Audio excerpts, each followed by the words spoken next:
Our hiring process is usually, it starts with a screening by me.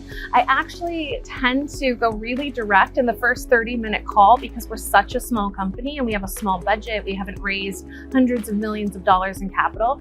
So I actually start with the first 30-minute screening call, asking what their salary expectations are, asking what their job expectations are, to make sure there's an initial fit before we go through the entire interview process and hours of interviews, because that's time consuming for my team and for me and my HR group. So I initially do a 30-minute fit call to make sure everything's aligned before we move on. And then it's a series of interviews with team members that will report to them, that will be peers of them, and we go from there. So the new roles and functions at a company are going to be different depending upon the company, right? Are you product-led? Are you sales-led? When you need to invest in brand building? Are you defining a category? Are you coming in as a competitive player to an existing category? So, take stock in kind of the analysis of the opportunity in the market, and then also what strengths you need to play to within your business. And what I always advise, or when I'm talking to other founders, is especially in the early days, what does your contracting stack look like? So who are you working with that isn't an FTE? Once you start to bring on the salaries, that's when your OpEx and your costs tend to get balloon really, really quickly. So if you can build a team that's maybe, really folks that you trust that are contract workers that you can expand or minimize their role as needed as the business flexes, that puts you in the best position to succeed long term. Yeah, the key roles really is based on the objectives of the company.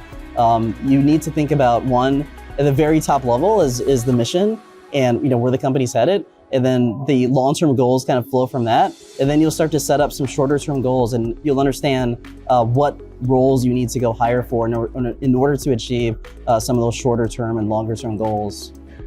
So in identifying early initial key roles at Panacea Financial, we took some pages out of the healthcare book, stole pretty profligately from the healthcare book, honestly. In that we knew that we were bringing on customers who had complex relationship needs and complex financial needs. And so immediately, some of our first hires, we call our primary care bankers. They were styled after being primary care physicians because that's the world that we came from. Recognizing that people want a single point of contact to reach out to, who will be the generalist who helps manage and quarterback a lot of their finances. So what helped us recognize that was our own experiences, that we wanted somebody to reach out to. We wanted some trusted advisory and support system, and that we wanted that for our customers and for the community that we were trying to build a product to serve for.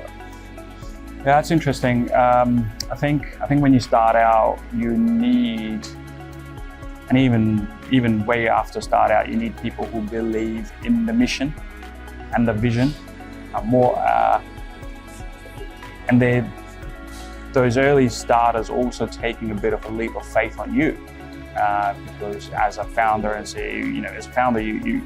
you're drawing up the vision. They're following your lead in terms of what this could be.